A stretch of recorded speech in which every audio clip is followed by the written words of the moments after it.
আসসালামু আলাইকুম সবাইকে। SSC 26 batch. তোমাদের এর আগের ক্লাসে আইসিটির গুরুত্বপূর্ণ যে টপিক রূপান্তরণ নিয়ে কথা বলছিলাম, এবং তার আগের ক্লাসে সংখ্যার পরিচিতি নিয়ে কথা বলেছিলাম। সো আজকে হচ্ছে রূপান্তরের একটা যে টপিক শিখেছিলাম তার কিছু বাকি অংশ ছিল, সেগুলো নিয়ে আজকে আলোচনা করব। সো ক্লাসটা অনেক ইম্পর্টেন্ট, সো বন্ধুদের মেনশন দাও এবং এই ভিডিওটা হচ্ছে টাইমলাইনে শেয়ার দিয়ে রাখো যাতে পরবর্তীতে তোমাদের দেখতে সুবিধা হয়। সো চলো শুরু করা যায়। সো আজকে কথা বলবো আমাদের 3.1-এর যে রূপান্তর রয়েছে, রূপান্তরের বাকি অংশ এর আগের ক্লাসে শিখেছিলাম যে হচ্ছে দশমিক টু বাইনারি, এবং আজকে দশমিক থেকে যে বাইনারি এবং অক্টাল এবং হেক্সাডেসিমাল করা যায় এইটা নিয়ে তার বাকি অংশগুলো নিয়ে আজকে কথা বলবো, অর্থাৎ দশমিক থেকে অক্টাল এবং দশমিক টু হেক্সাডেসিমাল এগুলো নিয়ে আজকে কথা বলবো। এবং আজকে 3টা টপিক ক্লিয়ার করে দেবো, এবং নেক্সট ক্লাসে রূপান্তরের যে আরও অনেকগুলো রূপান্তর আছে দশমিক থেকে বাইনারি, অক্টাল, হেক্সাডেসিমাল শেষ হওয়ার পর আমাদের হচ্ছে অক্টাল থেকে দশমিক, বাইনারি থেকে দশমিক, হেক্সাডেসিমাল থেকে দশমিক, এরপর অক্টাল থেকে হেক্সা, হেক্সা থেকে অক্টাল, এই ধরনের কিছু রূপান্তর আছে। মোট 12টার রূপান্তর আছে। সো আজকে 3টা রূপান্তর একদম টোটালি ভাবে শেষ করে দেবো। সো আজকে হচ্ছে দেখো দশমিক টু বাইনারি, এর আগের ক্লাসে আমি শিখিয়েছিলাম। সো আজকে এইটা একটু আলোচনা করবো, এবং আজকের মূল টপিক হচ্ছে দশমিক থেকে অক্টাল এবং দশমিক থেকে হেক্সাডেসিমাল, এই দুইটা নিয়ে আজকে টোটালি ভাবে কথা বলবো। দশমিক থেকে বাইনারিতে রূপান্তর করার আগে, অর্থাৎ দশমিক থেকে টেকনিক দিয়ে দিচ্ছি, আমরা দশমিক থেকে বাইনারি, অক্টাল এবং হেক্সাডেসিমাল,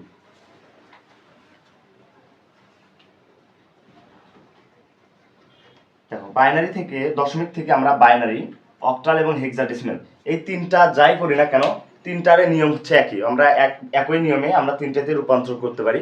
সো দেখো এর আগের ক্লাসে শিখিয়েছিলাম আমি যে দশমিক থেকে বাইনারি করার সময় পূর্ণ সংখ্যার ক্ষেত্রে আমরা পূর্ণ সংখ্যাটাকে, অর্থাৎ এই যে পূর্ণ সংখ্যা আছে এই পূর্ণ সংখ্যাটাকে আমি লসাগু করব অথবা ভাগ করলে, অর্থাৎ বেস বা ভিত্তি দ্বারা, অর্থাৎ বাইনারির যে বেস বা ভিত্তি এইটা দ্বারা যদি পূর্ণ সংখ্যা হয় তাহলে আমরা লসাগু করব বা ভাগ করব, অথবা অক্টালের দেখো অক্টালের বেস সংখ্যা 8, সো এটার দ্বারা কি করব, পূর্ণ সংখ্যাটাকে আমরা কি করব, ভাগ বা লসাগু করব, এবং হচ্ছে হেক্সাডেসিমালের যে বেস আছে এটা দ্বারা হচ্ছে কি করব, পূর্ণ সংখ্যাটাকে ভাগ বা কি করব, লসাগু করব। সো তিনটা নিয়ম কিন্তু একই, যেহেতু আমরা দশমিক থেকে বাইনারি এবং দশমিক থেকে অক্টাল এবং দশমিক থেকে হেক্সাডেসিমাল করতেছি। সো তিনটা নিয়ম একই, আজকে তিনটা নিয়ম নিয়ে কথা বলবো। সো তোমরা লিখে রাখতে পারো খাতায় যে দশমিক থেকে বাইনারি, অক্টাল, হেক্সাডেসিমাল করার সময় যদি পূর্ণ সংখ্যা হয় সেটাকে আমরা কি করব, লসাগু করব, অথবা যদি পূর্ণ সংখ্যা না হয়, যদি জাস্ট ভগ্নাংশ হয়, দশমিকের পরের অংশ অর্থাৎ দশমিকের পরের যে অংশটুকু আছে এটাকে আমরা বলি ভগ্নাংশ। সো যদি ভগ্নাংশ হয় সেক্ষেত্রে আমরা কি করব, গুণ করব। এর আগের ক্লাসে যেহেতু শিখেছি, সো আজকে নতুন করে শেখানোর কিছু নেই, আজকে আলোচনা টোটালি 3টা শেষ করে দেবো।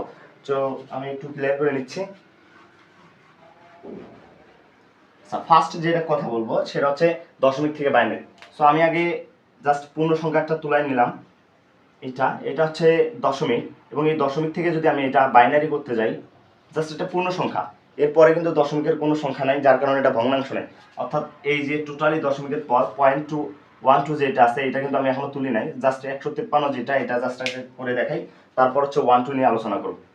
সো 153কে আমরা যখন হচ্ছে দশমিক থেকে বাইনারি করতে যাব, আমি আগেই বলছি যে বেস বা ভিত্তি দ্বারা পূর্ণ সংখ্যাটাকে কি করতে হবে, লসাগু করতে হবে। সো আমি যেহেতু বেস হচ্ছে আমি বাইনারি করব, বাইনারি বেস সংখ্যা হচ্ছে 2, সো 2 দ্বারা আমরা কি করব, পূর্ণ সংখ্যাটাকে আগে জাস্ট লসাগু করে নেব। সো আমি একটা লসাগু করতেছি, দেখো 2 দ্বারা এই সংখ্যাটাকে আমরা লসাগু করব, বা আমরা ছোটবেলায় এগুলোকে পড়ছি লসাগু বলা হয় বা ভাগ করা হয়। সো এইটাকে যখন 2 দ্বারা যখন এটা করব, জাস্ট ফার্স্ট একটা সংখ্যা নেব, যেহেতু 1 এর মধ্যে 2 যাচ্ছে না, সো আরেকটা সংখ্যা বাড়াই নেব।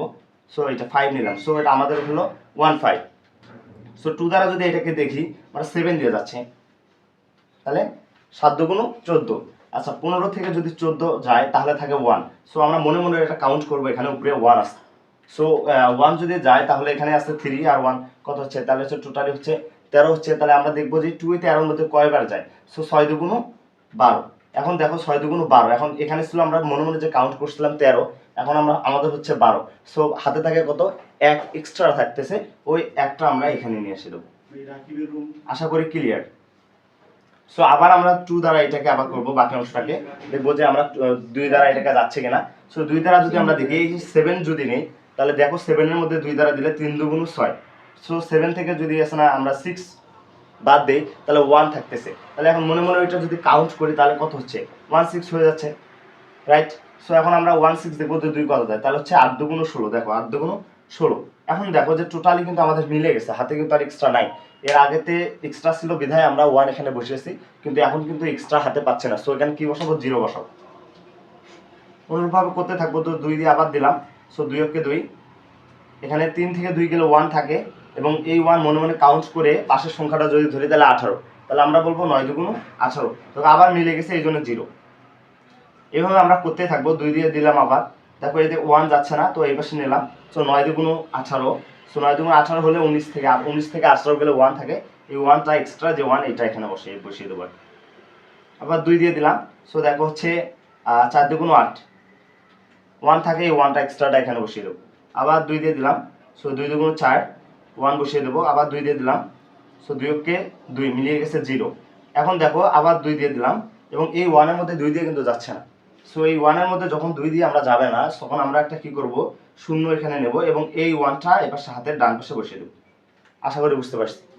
সো এই যে আমাদের যে মানটা বের হলো, এটার নাম হচ্ছে, উপরেরটার নাম হচ্ছে এলএসবি, উপরে হচ্ছে এলএসবি, আর নিচে হচ্ছে এমএসবি। ওকে, লিস্ট সিগনিফিক্যান্ট বিট এবং হচ্ছে মোস্ট সিগনিফিক্যান্ট বিট। সো আমরা পূর্ণ সংখ্যার ক্ষেত্রে বলেছিলাম যে যে মানটা বের হবে এটা আমরা উপর থেকে নিচ দিকে নেব, নাকি নিচ থেকে উপর দিকে নেব, এটা আসলে কি নেব। সো এটা কনফিউশন থাকে অনেকে, কারণ ভগ্নাংশের ক্ষেত্রে দেখা যায় যে আমরা কি করি, টোটালি উপর থেকে নিই, কিন্তু আমরা হচ্ছে পূর্ণ সংখ্যার ক্ষেত্রে, অর্থাৎ আমাদের যে পূর্ণ সংখ্যা আছে সেটা কিন্তু আমরা নিচ থেকে নেব। সো আমাদের হচ্ছে নিচ থেকে যাইতে হবে।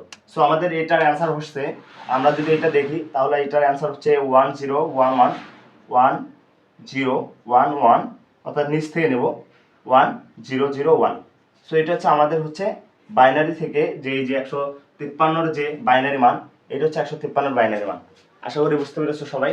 সো আমাদের এখন এইদিকে দেখো, একটু যদি ভালো করে লক্ষ্য করি, আমরা হচ্ছে 153 যে আছে এইটার বাইনারি মান বের করবো এইভাবে। সো আমি আগে এই যে 153 যে মানটা আছে এটা এখানে লিখলাম যে 10111, এবং হচ্ছে 0, তারপর হচ্ছে 01। আচ্ছা, এখন কথা হচ্ছে যে 12, এটা তাহলে কিভাবে বের করবো, আমরা পূর্ণ সংখ্যার মান কিন্তু এখানে বের করলাম। সো এটা এখন আমরা কিভাবে বের করবো দেখাচ্ছি। ওকে, আমরা কিন্তু পূর্ণ সংখ্যাটা লসাগু করে বের করলাম, কিন্তু যেহেতু এখন 1 2 এই যে ভগ্নাংশের ক্ষেত্রে আছে, সো এই ভগ্নাংশটা আমরা কিভাবে বের করবো আর কি, দশমিক থেকে আমরা কিভাবে বাইনারি যাব।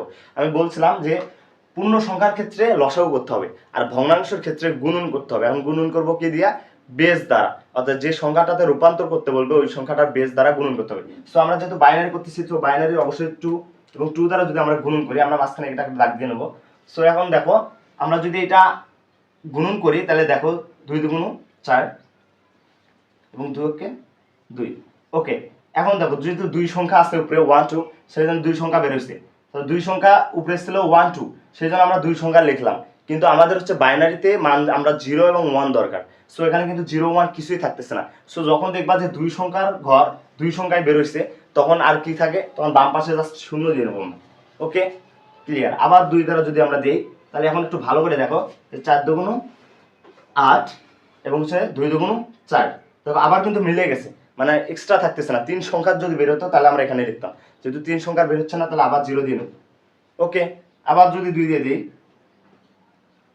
8 দুগুণ 16, 1 থাকে এক্সট্রা, আর হচ্ছে 4 দুগুণ 8 রেখে 9, তাহলে এখন দেখো আবার কিন্তু বের হচ্ছে, সো 0। আমরা জাস্ট এইভাবে 2-3টা বের করে নেব, এবং নেওয়ার পর আমরা বলেছিলাম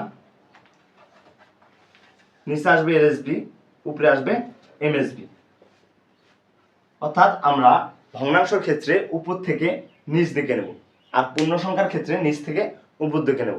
সো আমাদের অ্যান্সার হচ্ছে 0 0 0 0 0 0, এবং এইটা হচ্ছে আমাদের হচ্ছে কি মান, বাইনারি মান।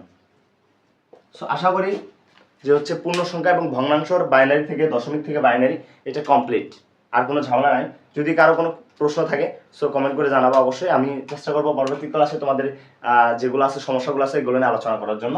সো এখন যেটা কথা বলবো সেটা হচ্ছে আমাদের কিন্তু এটা কমপ্লিট, দশমিক থেকে বাইনারি। সো এখন আলোচনার বিষয় হচ্ছে দশমিক টু অক্টাল। সো আমাদের হচ্ছে দশমিক টু বাইনারি আশা করি কমপ্লিট, এবং এর পরবর্তী ক্লাসে অর্থাৎ ক্লাস 4 নম্বর ক্লাসে আমি কিন্তু এই যে দশমিক টু বাইনারি, অক্টাল, হেক্সাডেসিমেলের যে আরো বিস্তারিত যে ম্যাথগুলো আছে এগুলো নিয়ে আলোচনা করব। সো এখন হচ্ছে দশমিক টু অক্টাল নিয়ে কথা বলবো।